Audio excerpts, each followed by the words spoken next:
Hello learners, welcome to Vishnu IAS Academy. From today onwards, we are starting a new initiative where we are focusing on current affairs.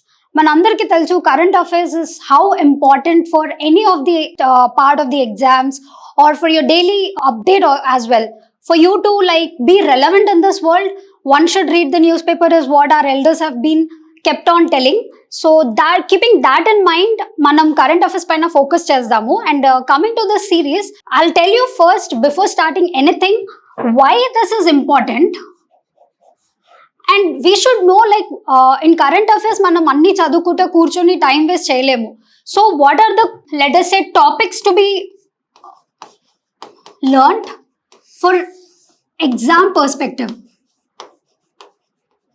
Simply, we can't keep our newspaper in our hand and chadutu vellipokunna. How to pick up a topic for that particular exam which you are preparing for, let us say state public services or our civil services, any exam. So, how to choose a topic, how to link that to the syllabus and how to study. And what are the sources you can rely upon for this topic to be picked up. And main importantly, everybody can figure out this at one or the other point. But what are the tips to study effectively? Just chadutu podam kakunda, how to study them effectively. So in this way, we are starting this initiative on YouTube. On a daily basis, Miku will give you updates for any relevant topic or whichever the topic is in boom in the current scenario. So as said, we'll just carry on forward. Okay. As I said, why does this matter? In the first place, always andaru cheppedi enti ante why are you preparing for particular thing or why you've chosen to go in that path. If that why is clear, automatically everything is clear. This is, everybody knows this. So coming to UPSC or let us say any state service, we know the dynamic natures of this particular exams. Exams will not completely rely upon any, let us say, now Israel war is going on. They will not ask you what is war, define war, or where is Israel. Let us say geographically, where is Israel, or historically, what is Israel and Palestine issue. They won't ask in that way. They'll ask you to analyze. If you see our PYQs, they'll ask you to either analyze, or they'll ask you to comment, or they'll ask you to discuss. Put in short, they'll ask for your opinion. This is the very important feature or a trait where a student should acquire into him or her opinion. How to make opinion on a particular issue. So keeping this kind of questions asked in the exams, the dynamic nature, the first very important why, putting in mind the dynamic nature of the exam. Secondly, cross-disciplinary relevance. Now, ongoing Israel war is there. That war is not generally asked in international relations. Generally, coming to UPSC syllabus, will pick up that topic and put it in international relations in that chunk of the syllabus. But they might ask you an essay. They might ask you an ethics. Very dynamically, they'll ask you an ethics saying, why do you support war, or what is your opinion on war, or war is inevitable, such kind of things. Or they'll ask you to analyze morally, ethically, anything. Let us say the key words of this ethics topic, they'll ask you to do that. So there is interdisciplinary relevance for any topic of the subject or part of the syllabus. You have to link, you have to know to put one topic relevant to any topic. Let us say the famous example is going on right now is war, Israel war, or Russian Ukraine conflict, or recently border issue with China and everything. This is there. Where do you link it? It's not just putting it into international relations or anything. They might ask you in social justice part as well. They might ask you in ethics part. They might ask you in essay part. They might ask you in prelims. They'll ask you in any way possible. So there is cross-disciplinary relevance for a topic of the syllabus. Coming, as I said, prelims and mains. We can't attach current affairs just to prelims or for say just to mains. For both of the part, for both of the stages of the exam, the current affairs is very, very, very important. And nextly, analytical ability. As I told, They'll check you for your opinion. They'll ask you to analyze a particular topic. So, your analytical ability, they'll check you that. They'll ask you, give your opinion on a particular topic. They'll ask you, suppose let us say, take a topic of women in politics. They'll ask your opinion. They'll ask you to check you historically. They'll ask you what is the economic relevance. They'll ask you what might happen in the society when women is rising in the power. Everything. For that, you need to have your analytical ability, and that analytical ability, you will get it from your editorials or any of the magazines where they give their opinions. So to improve your analytical ability, you need current affairs, and particularly for your public service exams, because obviously you're trying to become a diplomat or you wanted to run the administration. You need to have your analytical ability to deal an issue or deal any topic or any conflict, any dispute, anything. So this comes from reading your current affairs, and that is why it is important for your exam. Next, obviously for interview stage, they won't ask you, can you please tell us what is ongoing conflict in the world or global arena. They'll not ask you, can you please give the data of what is women empowerment or how much women is into literary sense and all. They'll ask you, what is your opinion, or they'll ask you different ways. They'll ask you for your solution to give for a problem. If you prepare current affairs properly, linking how to study your editorials, you will understand to write a problem statement in the first place. Let me write here. To analyze, if an interviewer is asking a question, you need to know how to mark a problem statement from that particular question posed for you. When you know the correct problem statement, when you identify the key problem which your interviewer is expecting for you to know, if you know this, you'll automatically come with a solution because you are already prepared for your pre and means. Your solution is already ready. But to analyze the correct problem which your interviewer is posing to you, that requires your analytical ability, and that comes from your current affairs which you, on a daily basis, you need to read newspaper and all. Next, yes. Now we know why we should read on a daily basis. Is it not efficient for me to study only the syllabus or textbooks and all? That is there. Now I'll say you where are the key areas they are asking the topics from current issues. Now say policies and schemes. Recently, let us take any recent policy. Okay. In the past 2-3 years, we know that there is our education policy, right? Do you think prior to 2019, can you write this updated version in 2019 year's paper? We can't, because it has changed. The scheme or the policy or the government's outlook for a particular problem has changed in current year. You can't pick up 2019 topic and write that answer. To stay updated, you need to know what are the current policies and schemes which is your government is bringing to the society. For that, you need to read your newspaper. Next, international and national events. This is where the current affairs or the newspaper or the magazine stands out. You will not know until and unless you pick up a newspaper or watch a news channel. You doesn't know what is happening on the global arena or in your country wise also. You don't know. If you read your textbook, if you read your polity Lakshmikant, they are just articles and everything which has been brought way back then. But what do you know what is happening on the current ground? How do you link an article with the current ground? There are many cases where UAPA was being imposed. How do you know UAPA was being imposed in one current event? And if you don't know how to link your static portion with your current affairs, how do you know which article to link to particular this problem? We don't know until and unless we pick up a newspaper, study, and I'll come next how you link your current affairs with your static syllabus. That is again important. But for now, you need to be aware of your national and international events, and for that, you need your newspaper. Any economic developments say, or any social issues and welfare. Now, currently the world is dealing with LGBTQ community. There is a plus added here.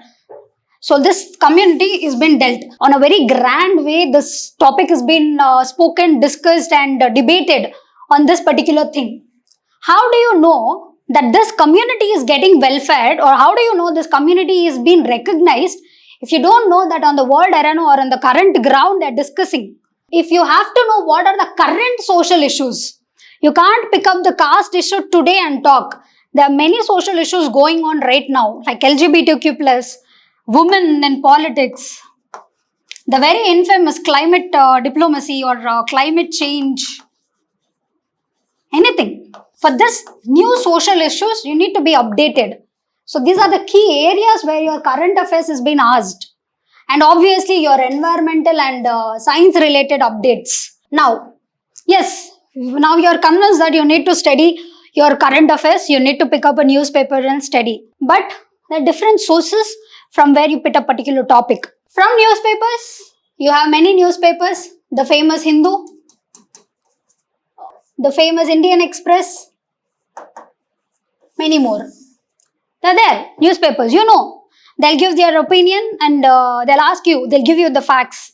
It is said that they're giving the facts, and they give the facts, you need to analyze. Newspapers, fine. But particular, now any welfare program is there, any welfare scheme has come out. This welfare scheme for particular ministry will give you publications in detail. That in detail analysis, for that you need to be updated with your government publications like PIB or any particular ministry website and all. Then reports from the government. You have the famous AGSA report. Any report from your, nowadays NGOs are participating very actively. The global NGOs, they'll give you, there are a number of reports coming out for a particular climate change issue. For this, you can't just rely upon your newspaper. So at times you need to take out your reports and see. You just scan through it. Keywords, you pick up the keywords and you can add to your newspaper articles. And that way you can get help from your reports. And very infamous monthly magazines or online platforms from any institute. There is no one king institute, any institute. You pick up any institute's monthly magazine. There are many institutes, even Vishnu's IAS Academy is providing that. Pick up that magazine and study. Just go through it. Make sure that you cover the topics in your newspaper. If they're not covered, you cover it over here. Do not be like, I missed out a particular topic. Coming to how you integrate, how you effectively study it. Not just studying it, but effective word is very important here. How do you integrate your current affairs with your static syllabus? This is called theoretical plus practical. If you know how to combine this both, then you will know how to link your current affairs with your static syllabus. Pick up the syllabus topic. For this video, I will take the example of the ongoing Israel war, because that is very infamous and it is popping up in the newspapers very often. Now, the war is there.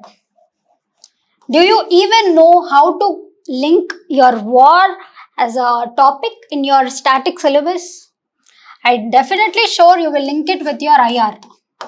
Just because a country outside your India is being mentioned. No, you don't link it with IR. Yeah, you do link it with IR, but not just IR. The war type scenario can be asked in your ethics. They can ask you, can war be a solution?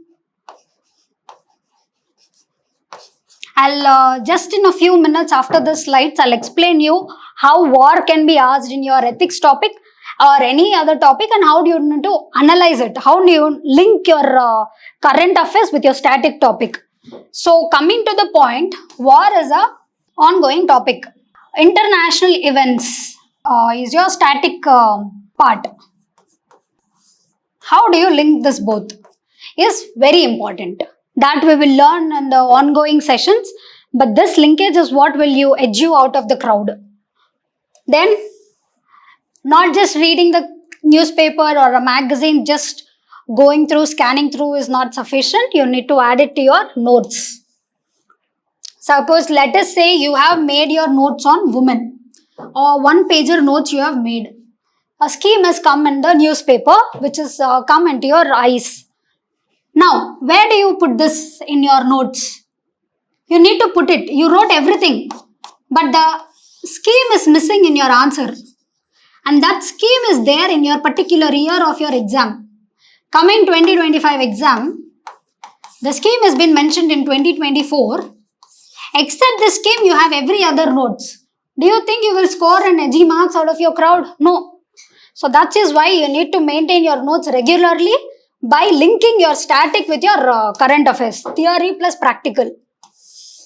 Obviously, as we everybody know that we have to stick to the relevance rather than the volume. Not like daily you're taking a chunk of 2 to 3 newspapers, 2 to 3 magazines, all hundreds of reports you're taking, and you're just putting 10 to 12 hours on your current affairs doesn't make sense at all. Go to relevance rather than volume. Definitely, what you study 10 days priorly, you don't remember. So you need to revise on a very regular basis. Plan it. From Monday to Saturday, you're making the notes and current affairs, you're studying and doing everything. On every Sunday, go back to your notes and revise.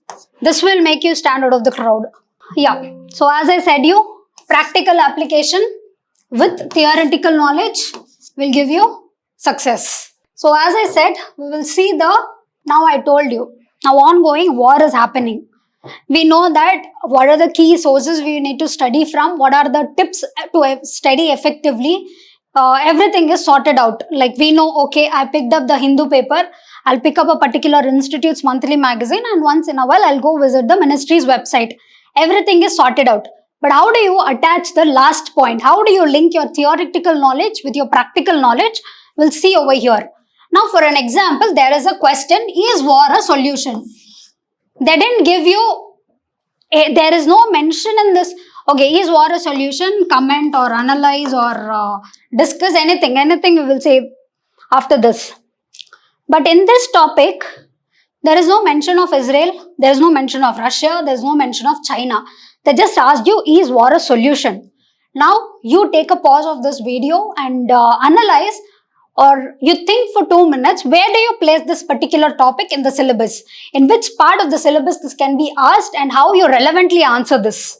Now, you sorted out. Fine. They asked you in ethics paper, or you fix it up. But in a general structure, what will you say? We can say that war has been used as a tool by many states for settling your disputes. Or if you have any territorial dreams or for any imperialistic attitude for our state, they will use a war as a tool, or to simply assert your dominance in your particular area. So you can say in your introductory statement that war has been used. First step, how do you link the war as a topic in your static portion? After linking this, how do you write? Simply, now these 3 points are fixed into your brain. In the question, let them ask you Israel topic or Russia topic, anything. You can simply say, you can simply define war as a tool used by many states, either to settle your disputes or to expand their territorial wishes or anything, or to simply assert their dominance. So particular state has used this particular conflict to assert a particular topic. Pick up like this. I hope you guys are understanding. Then, definitely in answer writing, everybody know we need to stay neutral. So, though war is not been encouraged, violence has not been encouraged, let us say for certain time we will put, first thing we will support war. We'll give some 3 to 4 pointers. For self-defense and security, in 1970 Indo-Pakistani war, we used for our self-defense, we used the purpose of saying that our security was being threatened, so we had to go for a war. So war has been justified in this particular scenario. You have linked an example for your answer. For humanitarian intervention, now in 1999 in Kosovo, the eastern part of the Europe, To stop genocide. Genocide is much more worst. So NATO has been deployed their military presence. So in that way, for a better good, to stop this evil, you have used war as a tool. You're justifying in that way. Second, for resolving your long-standing conflicts. Korean wars were there. Years together they were in conflict. One final then decided, let us battle on the ground. We'll decide. Finish. They fought their wars. There is a separate history for this. This is not the right time to talk about it. So what I mean to tell is, they used war as a tool to resolve their conflict. I mean, in this particular answer, or in this particular paragraph, you are supporting war, firstly. Two, you create a deterrent effect. So, NATO, they place their military presence post-World War II to assert your peace. So, violence has been chosen for peace. Then, arguments against war. Now, firstly, we saw the introductory. First, mainly, before introductory, we saw how to place the current affairs in your syllabus. Then you made an introductory by saying these are the 3 points, war has been used as a tool and all. Then you said this is the reason why you are supporting your answer. Now you are saying the bad things, like arguments against. So humanitarian cost, obviously, ongoing Israel war, we are seeing millions of people are dying. There are children, women, there's no bias, anything. The people are dying just like that. So humanitarian cost is there. Economic consequences. We've seen Afghanistan. Afghanistan is a war-torn country. There is nothing left in that country anymore. They don't have any economic relevance on the global arena. So consequences are there after the war. Obviously, in environmental destruction, the infamous Hiroshima and Nagasaki case. Environmental destructions happening. Even after the event also, people are suffering. Obviously, moral and ethical concerns. Global peace efforts. What is UN peacekeeping organizations for? Simply they are sitting. So there is undermining global peace efforts are being undermined. In this way you are arguing. Now you are giving your solution. Introductory, you are supporting your answer. You are saying against it. Now you will give what are the alternates. Obviously diplomacy. How US is putting sanctions and stopping most of the wars or the violence. Economic sanctions and pressure. Example, Iran, you can write. Russia, you can write. They have put Iran is an infamous example. Then mediation or peacekeeping international organizations can intervene, like United Nations organizations and all. Global corporation, everybody can come and sit in the round table and discuss like violence is not a solution and everything. So these are the alternatives you are proposing in the answer. And these alternatives you propose with an example. That is very important. And then we'll see some case studies. World War II. To stop the aggression of Axis powers and further atrocities for eventual peace, you have did the war, but at a tremendous cost.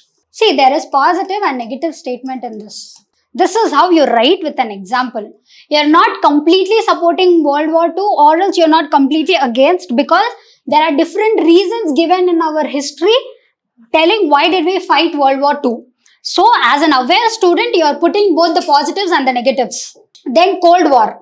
I mean, you are concluding saying that violence is not everything.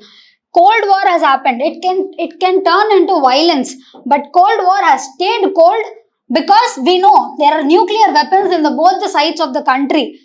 We already saw Hiroshima and Nagasaki. We do not want that in the other line. So we are giving Cold War as an example.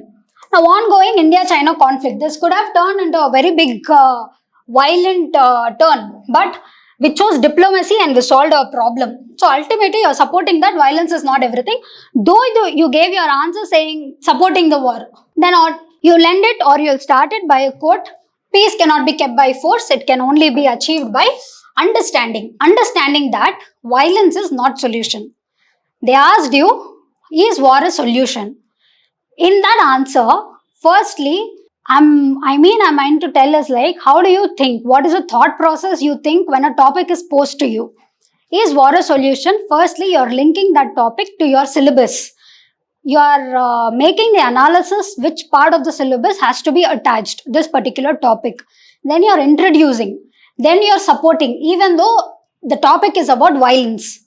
Supporting, you have argued, you have given your alternative, you have given your case studies to choose non-violence, not violence, non-violence. And then you're ending. Peace can be achieved by understanding but not by force. Quote an example and close it. So this is how we study current affairs, and this is how we link current affairs with a particular static subject, and that is how we stand out of the crowd. Thank you.